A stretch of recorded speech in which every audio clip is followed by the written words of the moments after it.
Okay, quick video on collecting guitars. I'll try and make this as quick as I possibly can because the heat is absolutely baking in the country at the moment. So it's putting all of these guitars horribly out of tune. No, that one doesn't sound too bad. But here we go anyway, so I'll give you some, not necessarily advice or anything like that, but just my thoughts on collecting guitars. So I've not got a massive collection of guitars. 8 guitars that I've got, and not one of them I have paid over £2,000 for, so that's my very first rule. I don't pay over £2,000 for any guitar. Nearly all of the guitars that I've got are American made. Some of them are kind of high end, mass manufactured guitars. A couple of them are Japanese. But yeah, that's the first rule. Anything over £2,000, I don't want to touch it, especially at the time of making this video, when the cost of custom shop Les Pauls and custom shop Strats is ranging anything from £3,500 right up to 10 and above. It's horribly priced, absolutely disgustingly priced. I mean, who would want to pay 10 grand for a Les Paul? I honestly don't know. Especially not one that's got any kind of vintage kudos or anything with it, but that's another thing. Who am I to tell people how to spend money? So that's my first rule. Anything over £2,000, don't touch it. I think that there's plenty of value to be had at £2,000 and under. So everything that I show you in this video, everything that you've seen in previous videos, it's all under £2,000, and that is rule number 1, nothing over £2,000. Second piece of advice is a bit weird for me, and it's on foundational core pieces in a collection. So I am a firm believer that you should have at least 2 core pieces in a collection. And I think for the majority of players, it's one of these, a Strat. And then the other core piece that you should have is one of these, a Les Paul. Between a Strat and a Les Paul, you can pretty much conquer the world. You can do whatever you want to do. You can play blues, metal, jazz, country, anything on them. Between those 2 guitars, if you manage to get 2 of those good ones under £2,000 per guitar, you could pretty much stop collecting there. You would have 2 great guitars for gigging, 2 great guitars for recording, and yeah, you could stop there, get a good amp, and you're sorted. A good Strat, good Les Paul, that could be a mini collection right in itself. But we're guitarists, who doesn't want more? So that's rule number 2, get the foundations right. And for me, a good foundation is a good Strat and a good Les Paul. Even although that's not how I started collecting, that's one of the mistakes I probably made, not getting those 2 pieces at the same time right away. I've had a Strat and something else at another point. I've had a Les Paul and something else, but I've never had a Strat and a Les Paul until very recently. My friends have had them and I've seen the benefits of them, and that's kind of where this ethos has came from. And yeah, between the 2 of them, you can pretty much do anything. If you've got 2 good ones, you could, if you wanted, call it a day there. But most of us want to branch out, and this is where I've went personally. So I've went in either direction from a Strat or a Les Paul. I've got some Strat kind of guitars, and I've got some Les Paul-ish type of guitars. So if I think on the Stratocaster side of things, I'm going to pick up this beastie. Now, no, it's not a Strat, but it is Strat-ish. It's a Superstrat-ish kind of guitar. GP6 Music Man. Under £2,000. Bought this brand new from Peach Guitars.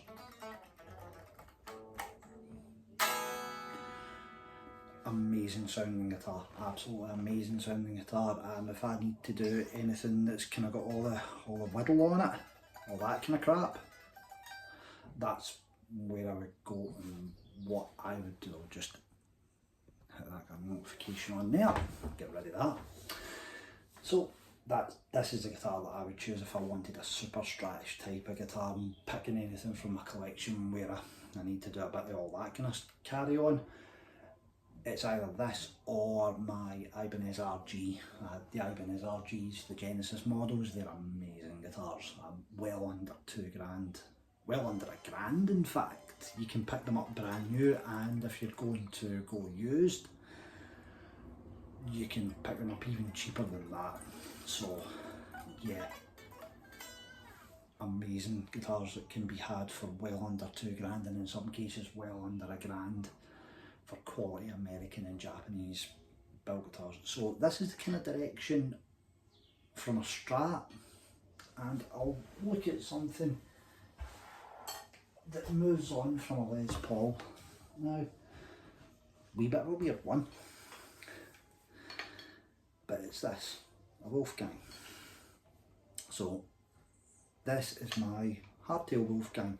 So we've got two humbuckers, three-way switch, tunematic and stop tailpiece, nice maple top, and it's a basswood body and it's a maple neck, so it's a bit different in the construction, the shape and everything, but it's got a tonality that's different enough from a Les Paul that if I needed another double humbucker guitar maybe to do something a bit faster on, this is probably what I would choose.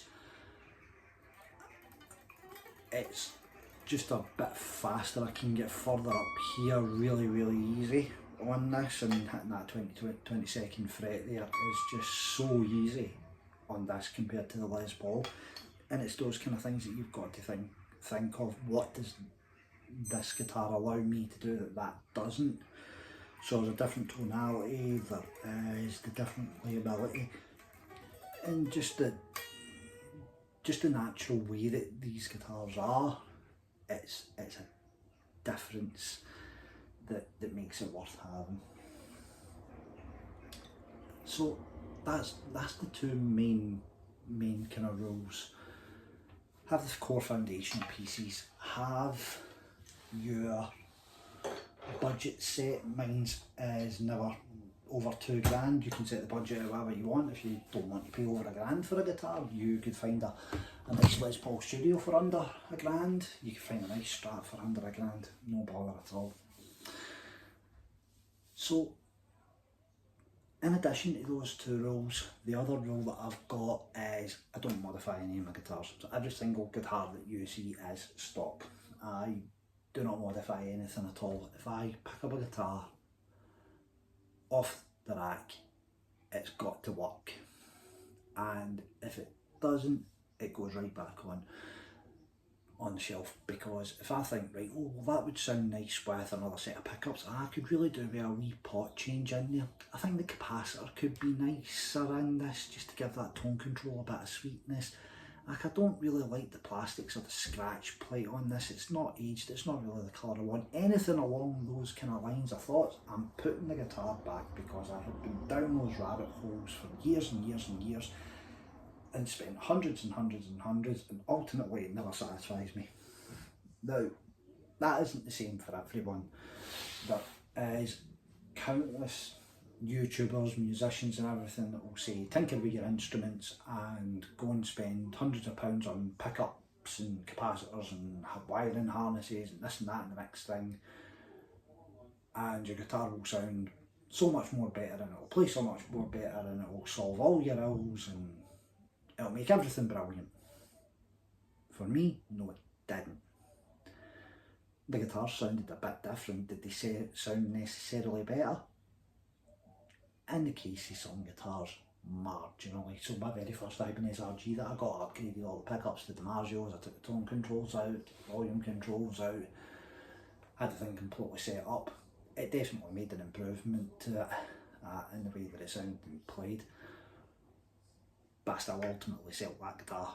And was it worth the £300 extra that I paid for that guitar, when I could have just upped my budget at the time and said, right, well, instead of paying £500 for an Ibanez, I'll pay £800 and I'll get something with those pickups in it anyway, or I'll get something with the Marzios and I would be happier.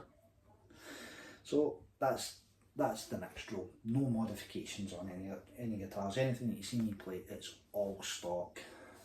So I don't modify pickups or any crap like that. And there's loads of videos, again, they'll sell you all the idea that, oh, you need to go and do this and do that, and you need to upgrade the looms and all this kind of crap. It's all garbage in my opinion, it really is. If I've got a guitar like a Les Paul and it's wired the modern way rather than 50s wiring, I'll turn down the volume control, it will get quieter, it will get a bit darker, and it will sit back in a mix just a bit nicer for me. It's exactly what I want when I'm live. You know, if I want a little bit more treble, I can kick in what, 30-40 quid EQ pedal at the same time as turning down my volume, rather than paying like £70-80 for a wiring harness and then paying people to have it wired in and then changing the pickups at 300 quid a shot. No, just no. So that was that rule. And I think the other rule that I've got, and one that I do, is I generally, and I say generally, don't look in the big guitar shops all the time. I look at all the little guitar shops, I look at all the little local guitar shops and the ones that are little mum and dad shops, and we family run things right on like kind of outskirts of towns, outside the city centres and everything. These places don't have any passing trade, and they rely on internet sales most of the time. They've usually got stock that's been sitting for quite some time. You can negotiate with these people a little bit better than you can a big store. In some cases, you find that they're a bit better with your loyalty than these big stores are. Not to name any names, but I've spent thousands in big stores, and the one thing that they all lack is any sort of a loyalty system.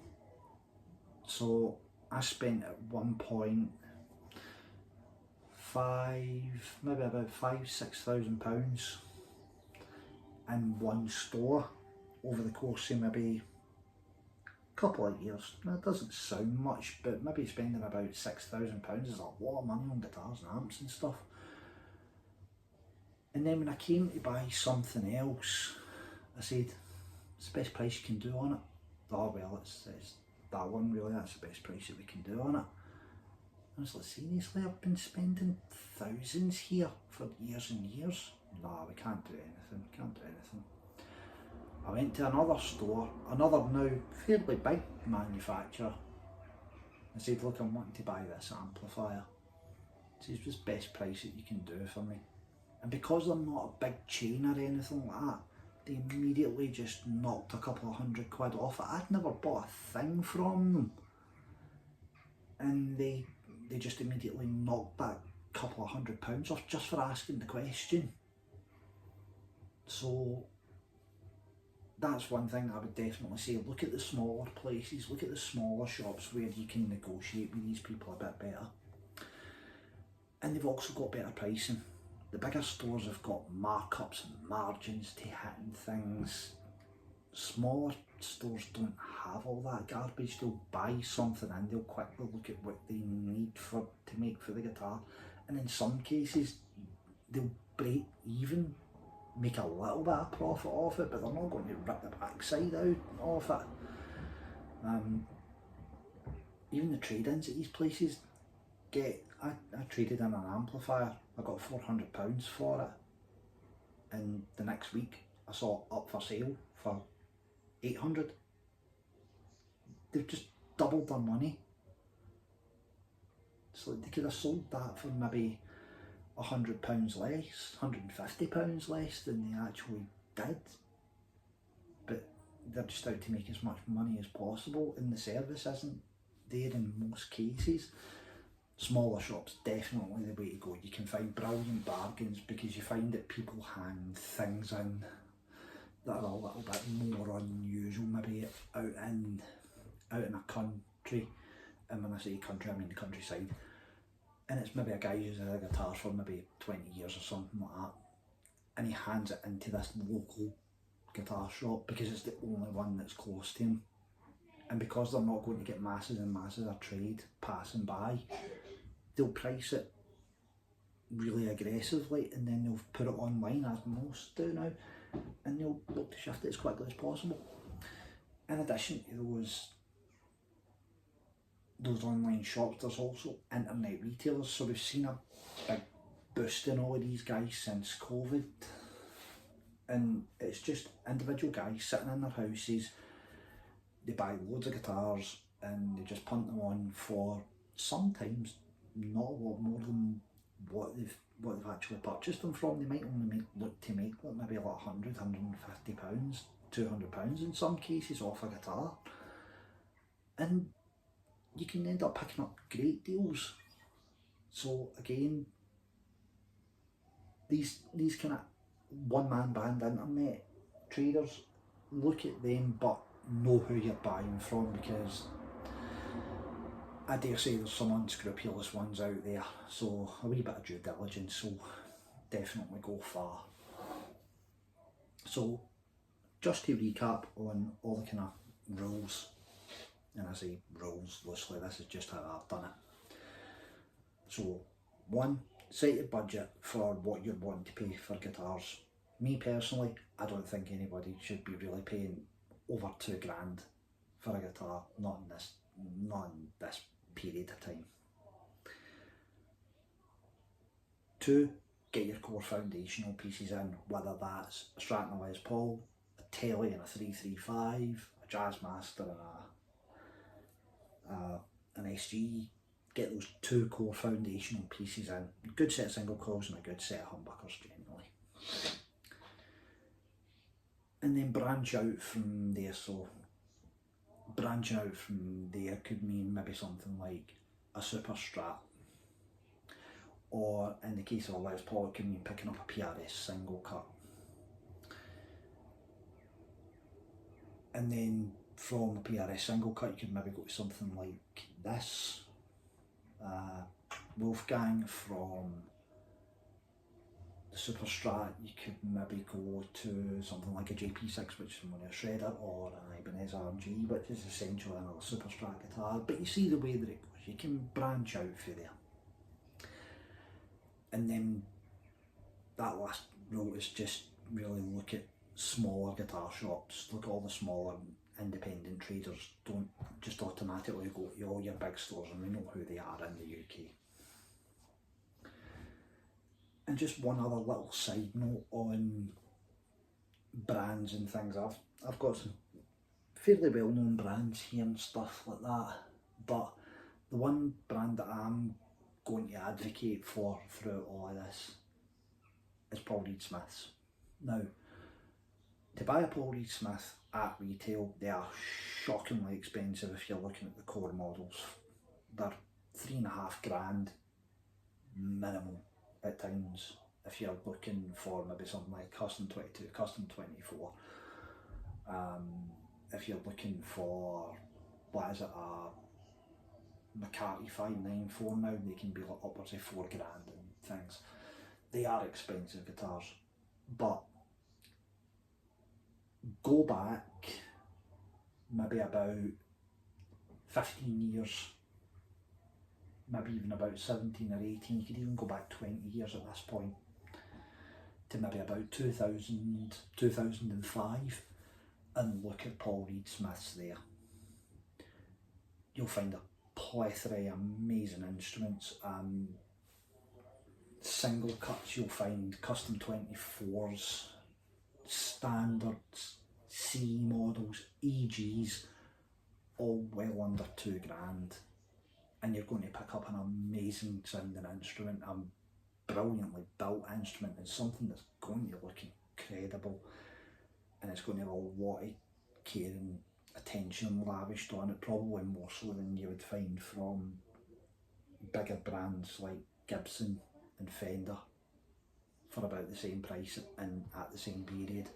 So that's one thing I would definitely say. Paul Reed Smiths, round about the early to mid 2000s, definitely check them out. There's just so much variety there. Even going into maybe about 2010, 2012, you can get some real bangers in there. There's still a couple from that period that I'm wanting to collect myself. There's variations on the single cutters, variations on the McCarthy's, there's still PRS mirrors that are kicking about. They're amazing guitars, very double cut juniorish with 24 frets. Some of them you can get with 22 frets, some of them even with P90s if you look at the anniversary models. Great guitars. So yeah, PRS, definitely worth a shout. Definitely worth a shout if you're wanting to look for a bargain well under £2 grand. But anything in this video that I've shown you today, and anything that I own, none of the guitars cost over £2 grand. And one of the cheapest ones that I've got is probably one of the more higher end ones. So yeah, there we go. That's how I've collected guitars. That's what advice I would give to somebody who's wanting to start a guitar collection and kind of build from there. This advice, of course, doesn't go for everyone, and it's not for somebody who's wanting to get into vintage. So if there's somebody wanting to own an old vintage Strat, or you want to own a vintage Les Paul, or maybe a very early Wolfgang. This one's still early, but very, very early. Or even if you want to own a John Petrucci model Ibanez, you guys are going to need to be ponying up an awful lot of money. I mean, for Strats, you're going to be looking at well over £8 grand for a refin. If you want something original, start looking at about the 20-25 grand mark. If you want Les Pauls, we all know the price of them for vintage models. For Wolfgangs and things that are vintage models and kind of older models, you're paying well over £2 grand for those. And for a JP model Ibanez, £7.5 grand. So you can find alternatives to all of these things that are going to be insanely priced, but you don't need to be paying stupid money for them. I didn't pay stupid money for this Strat and it sounds great. I didn't pay stupid money for my Les Paul and it sounds great. I didn't pay stupid money for this Wolfgang here. And just to let you know, the most expensive guitar that I actually own is the JP6 sitting behind me, and the cost of that one brand new was £1,849, brand new. So there, that's a quite bit of advice for someone who's maybe wanting to start that guitar collection. So don't pay stupid money, get your core pieces in line, build from there, have a look at PRS for sure, and have a look at some independent retailers. Okay, hope you find it useful, and yeah, a wee comment on this video would be great. Cheers guys.